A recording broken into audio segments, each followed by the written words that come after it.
그러나 너희 듣는 자에게 내가 이르노니 너희 원수를 사랑하며 너희를 미워하는 자를 선대하며 너희를 저주하는 자를 위하여 축복하며 너희를 모욕하는 자를 위하여 기도하라. 너의 이 뺨을 치는 자에게 저 뺨도 돌려대며 내 겉옷을 빼앗는 자에게 속옷도 거절하지 말라. 내게 구하는 자에게 주며 내 것을 가져가는 자에게 다시 달라 하지 말며 남에게 대접을 받고자 하는 대로 너희도 남을 대접하라. 너희가 만일 너희를 사랑하는 자만을 사랑하면 칭찬받을 것이 무엇이냐? 죄인들도 사랑하는 자는 사랑하느니라. 너희가 만일 선대하는 자만을 선대하면 칭찬받을 것이 무엇이냐? 죄인들도 이렇게 하느니라. 너희가 받기를 바라고 사람들에게 꾸어주면 칭찬받을 것이 무엇이냐? 죄인들도 그만큼 받고자 하여 죄인에게 꾸어주느니라. 오직 너희는 원수를 사랑하고 선대하며 아무것도 바라지 말고 꾸어주라. 그리하면 너희 상이 클 것이요 또 지극히 높으신 이의 아들이 되리니 그는 은혜를 모르는 자와 악한 자에게도 인자하시니라.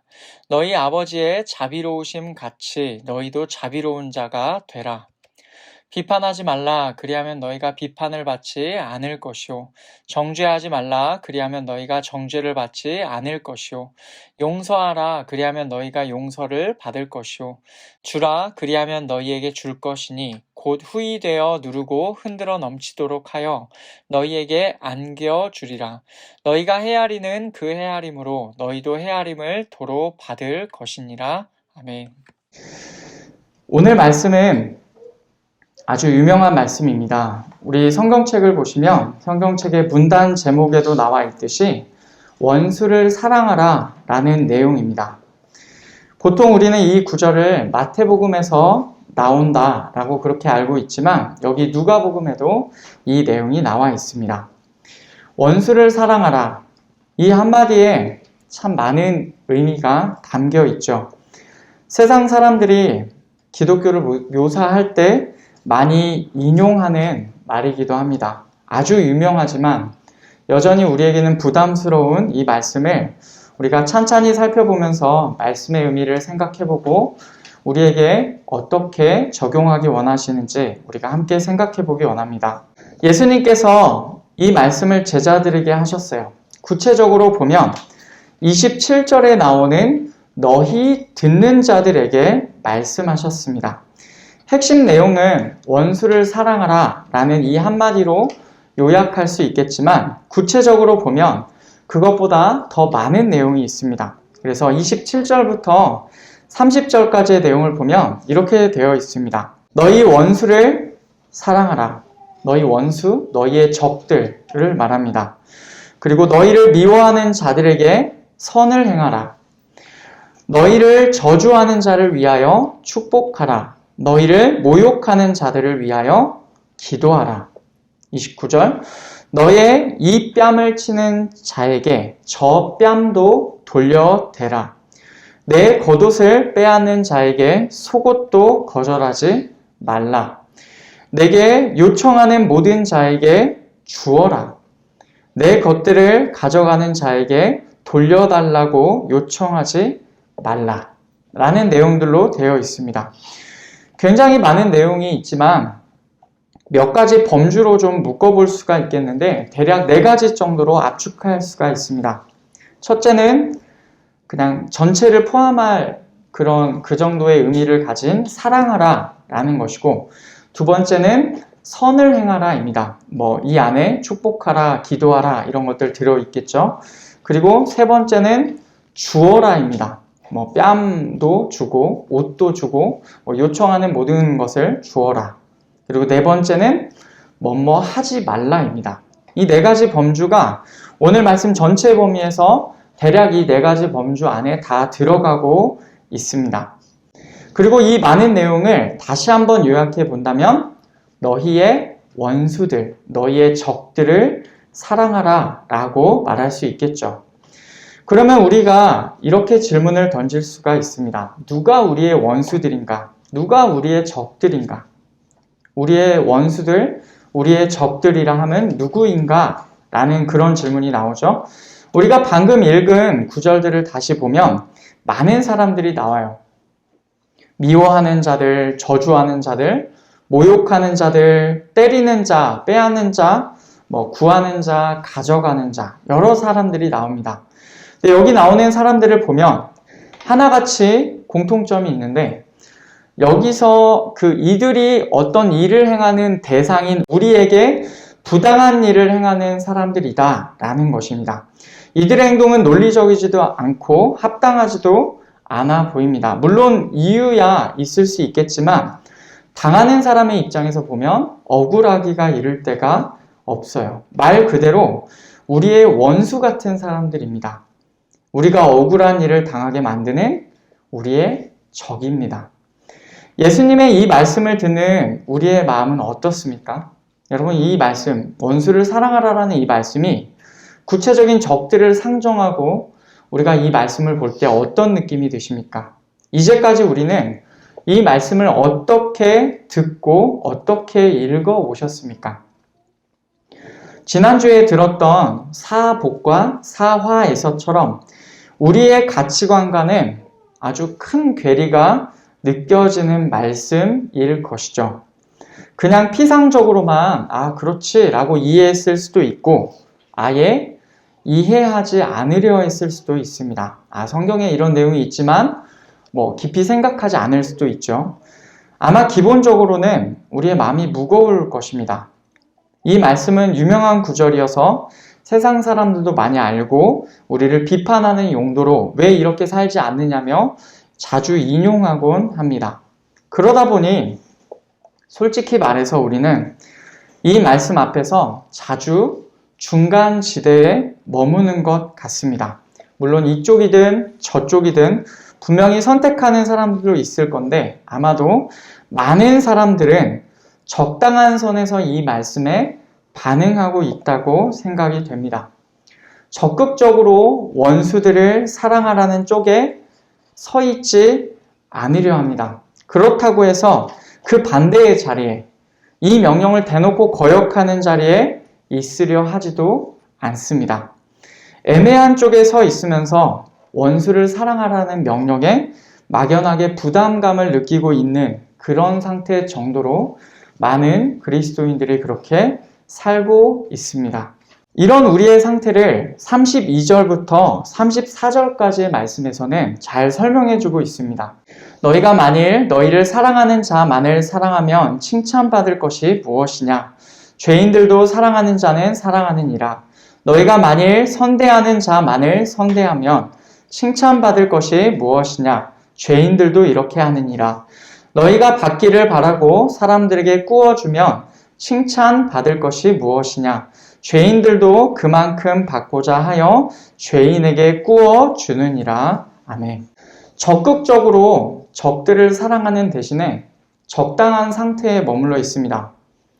우리가 사랑하는 자들을 사랑하고 우리에게 선을 행하는 자들에게 선을 행합니다. 그리고 다시 돌려받을 것을 소망하면서 빌려줍니다. 그리고 그 대상이 약간 때로는 범주를 넓혀서 내가 조금 덜 사랑하는 사람한테도 그렇게 하기도 합니다. 그러나 진짜로 이 명령을 지키기 위해서 막 적들을 사랑하고 원수에게 정말로 선대하고 이렇게까지는 우리가 하기가 쉽지 않은 것이 사실이죠. 예수님께서는 이런 상태를 예로 드시면서 3번이나 반복하여 말씀하십니다. 칭찬받을 것이 무엇이냐? 칭찬받을 것이 무엇이냐? 칭찬받을 것이 무엇이냐? 라고 하시죠. 이 부분을 직역하면 어떤 은혜가 너희에게 있느냐라는 말입니다. 너희에게 아무런 은혜도 없다라는 그런 말이죠. 이렇게 사는 방식은 사실 죄인들이 행하고 있는 방식이에요. 그들을 사랑하는 자들을 죄인들도 사랑하고 그들에게 선을 행하는 자들에게 죄인들도 선을 행합니다. 그리고 죄인들도 자신들이 빌려준 것을 받기 위하여 같은 죄인들에게 빌려줍니다. 물론 이제 우리가 생각하는 죄인이라고 하면 자기를 사랑하는 자에게 뒤통수 치고 자기에게 선을 행하는 자에게 악으로 갚고 그리고 그렇게 행동하는 것을 우리가 죄인들이라고 보통 생각할지 모르겠지만, 그러면서 적어도 나는 그 정도는 아니고 내가 할 만한 사람한테는 사랑한다라고 우리는 그렇게 생각하며 위안을 받고 있을 것입니다. 그런데 예수님께서는 뭐라고 하시냐면 죄인들도 그렇게 행한다는 것입니다. 우리가 이 정도면 그래도 나는 할 만큼의 도리를 하고 있다라는 게 사실은 죄인들이 행하는 거다라는 그런 말이에요. 중간지대에 머무르고자 하는 우리의 상태가 이 죄인들의 상태와 비슷합니다. 우리는 머릿속의 계산기를 두들겨 보면서 우리 머릿속에 있는 가상의 대차대조표에 따라 우리가 사랑을 줄 만한 사람에게 사랑을 주면서 그렇게 살 때가 많아요. 이런 우리의 모습이 바로 예수님께서 말씀하시는 죄인들의 모습이에요. 적들을 사랑하기보다, 원수들을 사랑하기보다 받을 것이 있는 자들만을 사랑하고 있죠. 죄인들이나 우리나 크게 다르지 않습니다. 예수님께서는 그런데 우리의 마음의 상태를 아주 잘 아십니다. 그래서 31절을 보면 예수님께서 이렇게 말씀을 하시죠. 남에게 대접을 받고자 하는 대로 너희도 남을 대접하라. 아멘. 예수님께서는 지금 말씀을 하시는 너희의 마음을 잘 알고 계십니다. 너희의 마음이 어떻습니까? 너희라고 하면 이 말씀을 듣는, 지금 여기서 듣는 우리까지도 포함하는 개념이니까 우리로 받겠습니다. 우리가 남에게 대접을 받기를 원하고 있다는 것이 기본 상태임을 예수님께서 아세요. 기본적으로 우리 마음 안에 다른 사람들로부터 바라는 것, 그것이 있다는 말이죠. 남들을 대할 때, 사람들을 대할 때 그들에게 원하는 마음이 있다는 것을 예수님께서 여기서 정확하게 말씀하고 계십니다. 그런데 예수님께서는 이것을 비난하지 않으세요. 오히려 이 전제를 활용하여서 이렇게 말씀하십니다. 얘들아, 너희 마음에 남들에게서 원하는 것들이 있지, 너희가 그들에게서 원하는 것처럼 너희가 그들에게 그렇게 행해야 한다라고 말씀을 하십니다. 35절을 보면 더 구체적인 명령이 나옵니다. 오직 너희는 원수를 사랑하고 선대하며 아무것도 바라지 말고 꾸어주라. 그리하면 너희 상이 클 것이요 또 지극히 높으신 이의 아들이 되리니 그는 은혜를 모르는 자와 악한 자에게도 인자하시니라.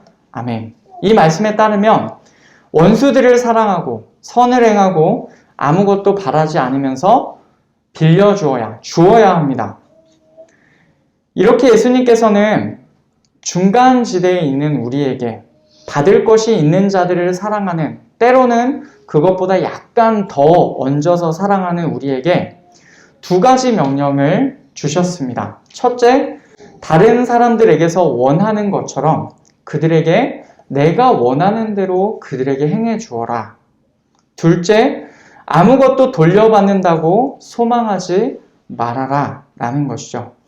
받을 것이 있는 자들을 딱 그 정도로 사랑하는 죄인들보다 더 많이 더욱 사랑하라 라고 말씀하십니다. 여러분, 이것이 예수님의 말씀의 내용이에요. 그러면 우리는 여러분 왜 그렇게 살아야 합니까? 우리에게 던져야 될 질문이에요. 왜 우리는 그렇게 살아야 됩니까? 예수님의 명령이니까요. 그것을 넘어서서 우리에게 더 좋은 이유는 없을까요? 적들을 사랑하는 것, 죄인들의 사랑보다 더 많이 사랑하라고 하신 예수님의 명령. 여러분, 이것을 우리는 어떻게 받아들여야 합니까? 예수님께서 친히 두 가지 이유를 제시를 하세요. 첫 번째 이유는 너희의 상이 클 것이다 라는 것이죠. 지난주에도 우리가 살펴본 내용인데 미래의 하늘나라에서 우리의 상이 있을 거다 라는 그런 내용입니다. 두 번째 이유는 우리가 가장 높으신 분의 아들들이 될 것이기 때문이에요. 맥락상 어떻게 이해할 수 있습니까? 우리가 예수님의 명령대로 살면 하나님의 아들들, 하나님의 자녀들이 될 것이다 라는 말씀이에요. 그런데 여기서 가장 높으신 분, 즉 하나님은 어떤 분이시냐면 그는 은혜를 모르는 자와 악한 자에게도 인자하시니라 라는 분입니다. 은혜를 모르는 자들, 악한 자들에게 자비로우신 분이시래요. 근데 갑자기 좀 뜬금없죠. 왜 이 내용이 여기서 왜 나올까? 너희가 이렇게 살면 이런 두 가지 이유가 있으니까 너 이렇게 살아라 라고 하시면 되는데 내용이 하나님에 관하여서 설명하는 그런 쪽으로 바뀝니다. 여기서 나오는 여러분, 은혜를 모르는 자들, 악한 자들이 누굽니까? 우리가 이 내용을 이해하기 위해서는 앞에 32절과 34절 사이에서 그 말씀의 내용을 다시 한번 살펴보아야 될 것입니다. 세 가지 반복되는 표현이 나왔어요. 칭찬받을 것이 무엇이냐? 이 부분을 직역하면 어떤 은혜가 너희에게 있느냐입니다. 바꿔서 말해볼까요? 이 구절들에 언급되는 사람들은 은혜가 없는 자들입니다. 죄인들처럼 행동하면요, 받을 은혜가 없습니다. 은혜가 주어지지 않아요. 그렇기 때문에 은혜를 모르는 자가 됩니다. 은혜가 주어진 적이 없으니 그 은혜가 무엇인지를 모르는 거예요. 바로 이 사람들이 은혜를 모르는 자들이고 악한 자들입니다. 그러면 다시 35절로 돌아와서 예수님께서 왜 하나님을 이렇게 설명하십니까? 예수님께서 말씀하시는 내용은 무엇입니까? 지금 예수님께서 말씀하시는 맥락을 따라와 보면 은혜가 없는 자들, 다시 말해서 죄인들처럼 행동하는 사람들이 바로 여기서 말하는 사람들과 같다는 거예요. 지금 예수님께서 말씀하신 맥락을 따라와 보면 여기서 나오는 32절과 34절에서 나오는 이 사람들이 바로 중간지대에 머무는 너희입니다. 우리의 모습이 바로 이거예요.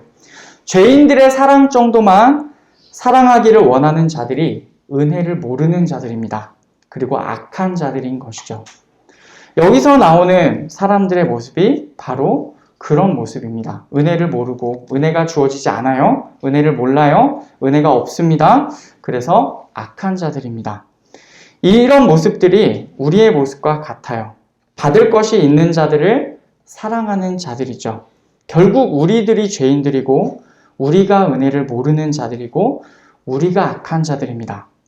그런데 오늘 35절 말씀에서 뭐라고 말씀하십니까?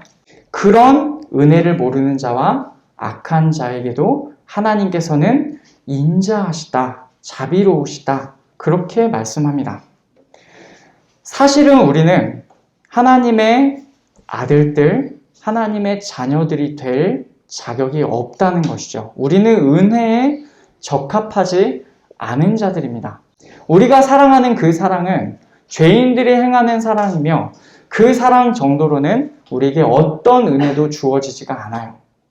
그러나 하나님께서는 은혜를 모르는 자와 악한 자에게도 인자하시다, 자비로우시다, 그렇게 말씀하고 계시죠. 이 말씀의 강조점은 우리의 상태를 밝히는 데서 끝나지 않습니다. 하나님께서 이런 우리에게 자비로우시다라는 데까지 나아갑니다. 이 말의 의미가 무엇이냐? 36절에서 더 구체화됩니다. 너희 아버지의 자비로우심 같이 너희도 자비로운 자가 되라. 아멘. 이미 예수님께서는 하나님을 가리켜서 뭐라고 표현하십니까? 너희의 아버지라고 부르십니다. 아까 앞에서는요, 이렇게 하면 너희가 하나님의 아들들이 될 것이다 라고 하셨는데 36절에서는 이미 하나님을 가리켜서 너희의 아버지다 라고 하십니다. 여러분, 이 차이를 아시겠죠? 자격으로만 보면 우리는 자격이 없습니다. 우리는 지극히 높으신 분의 아들들, 하나님의 아들들이 될 자격이 없습니다. 그러나 예수님께서는 하나님께서 이미 우리의 아버지시다라고 말씀하고 계시죠. 그리고 하나님께서 이미 우리에게 자비를 베푸셨다고 하십니다. 다시 말하면 우리는 하나님의 자비를 입은 자들로서 이미 하나님의 아들들, 하나님의 자녀들로 여겨지고 있습니다. 여기서 말하는 너희는 원래 이 말씀을 듣는 자들이었는데 아까 앞에서 말한 대로 우리에게 똑같이 적용해보면 지금 여기서 예수님의 말씀을 듣고 있는 우리도 그러하다는 것이죠. 하나님의 자비하심이 여기 있는 우리, 예수님의 말씀을 듣고 있는 우리, 은혜를 모르는 자들과 악한 자들에게 있습니다. 그래서 그분의 자비하심이 이미 우리를 하나님의 아들들, 하나님의 딸들로 삼으시는 것이죠. 우리를 향하신 이 자비하심, 이 사랑이 우리에게 있어서 은혜입니다. 이 사랑은요, 우리가 받은 사랑은요, 죄인들의 사랑과는 다릅니다. 하나님께서는 죄인들처럼 어떤 대가를 바라고 받을 것이 있어서 우리를 사랑하신 것이 아니십니다. 우리가 은혜를 모르는 자들이고 악한 자들이고 죄인들일 때 하나님께서 먼저 우리를 사랑하셨습니다. 골로새서 1장 21절과 22절을 보면 이 하나님의 사랑이 잘 드러나 있습니다. 전에 악한 행실로 멀리 떠나 마음으로 원수가 되었던 너희를 이제는 그의 육체의 죽음으로 말미암아 화목하게 하사 너희를 거룩하고 흠없고 책망할 것이 없는 자로 그 앞에 세우고자 하셨으니 아멘. 여러분, 우리는요, 우리의 죄 때문에 이미 우리는 하나님과 원수가, 하나님과 적이 되어 있었습니다. 그러나 하나님께서는 아들 예수님의 육체의 죽음으로 인하여 우리와 당신을 화목하게 하셨죠. 이것이 하나님의 자비하심이고 하나님의 인자하심이고 하나님의 은혜이자 사랑입니다. 받을 것이 있는 자들을 사랑하는 죄인들의, 우리들의 사랑과는 완전히 다르죠. 만약 우리에게서 어떤 것을 받을 것이 있다고 하신다 한들 그것이 예수님의 핏값보다 크겠습니까? 결코 그럴 수 없죠. 그러니 하나님의, 우리의 시선으로 볼 때 하나님께서는 손해보는 장사를 하신 겁니다. 그러나 기꺼이 그렇게 하셨고 그것은 하나님의 자비하심, 하나님의 은혜입니다. 그러니 지금 예수님께서 원수를 사랑하라고 말씀하시는 내용은요, 사실은 하나님께서 우리에게 먼저 보여주신 사랑이라 이 말입니다. 하나님께서 적들인 우리를, 원수인 우리를 먼저 사랑해 주셨어요. 그러니 그분이 보여주신 것과 같은 사랑 안에서 우리도 행하라 라고 오늘 예수님께서 말씀하고 계시는 것이죠. 우리는 하나님 아버지께 이런 사랑을 받은 자들입니까? 하나님께서 먼저 원수인 우리들을, 적인 우리들을 사랑해 주셨어요. 그 사랑을 받은 자들이라면 이제 우리도 그 사랑 안에서 우리의 원수, 우리의 적을 사랑해야 할 것입니다. 바라는 것이 있어서 누군가를 사랑해주고 누군가에게 선을 행하고 누군가에게 주고 누군가에게 어떤 나쁜 일을 하지 않는 것에서 벗어나서 이제는 원수를 먼저 사랑하신 하나님의 사랑 안에서 우리도 우리의 원수들, 우리의 적들을 사랑할 수 있었으면 좋겠습니다. 먼저 하나님의 사랑을 받은 자들로서 우리에게 주시는 예수님의 말씀을 무겁게 받는 자들이 되기를 원합니다. 그래서 그 관점으로 보면 오늘 말씀 마지막에 나오는 37절, 38절 말씀이 더 잘 이해될 것입니다. 우리 같이 이 말씀 읽겠습니다. 비판하지 말라. 그리하면 너희가 비판을 받지 않을 것이요. 정죄하지 말라. 그리하면 너희가 정죄를 받지 않을 것이요. 용서하라. 그리하면 너희가 용서를 받을 것이요. 주라. 그리하면 너희에게 줄 것이니 곧 후이되어 누르고 흔들어 넘치도록 하여 너희에게 안겨주리라. 너희가 헤아리는 그 헤아림으로 너희도 헤아림을 도로 받을 것이니라. 아멘. 하나님의 원수인 우리가 먼저 그분께 사랑을 받은 것처럼 우리도 그렇게 우리의 원수를 사랑하는 자들이 되기를 바랍니다. 우리가 결단할 때, 우리가 이 말씀대로 살기를 결단할 때 성령 하나님께서 우리 안에서 그 역사를 이루어 가실 줄 믿습니다. 말씀을 맺겠습니다. 오늘 말씀 원수를 사랑하라 라는 명령은 우리에게 다소 무겁고 부담스럽게 다가올 수가 있습니다. 그러나 오늘 말씀 안에 담겨 있는 깊은 의미는 표면적인 데서 단지 행하냐 안 행하냐 라는 데서 그치는 것이 아니라 더 깊은 데로 향합니다. 사실은 우리가 죄인들이고 우리가 은혜를 모르는 자들, 은혜가 없는 자들이고 사실은 우리가 악한 자들이라는 것입니다. 우리가 하나님의 원수들, 적들이었어요. 그런 우리를 먼저 사랑하신 하나님의 사랑을 받아들이고 인정하고 그 사랑 안에 거하시는 우리 모두가 되기를 바랍니다. 그래서 이 사랑을 받은 자들로, 은혜를 아는 자들로 이제는 우리의 원수를 사랑하는 자들, 그 걸음을 걸어가시는 성령 안에서 순종하는 우리 모든 성도들 되시기를 축복합니다.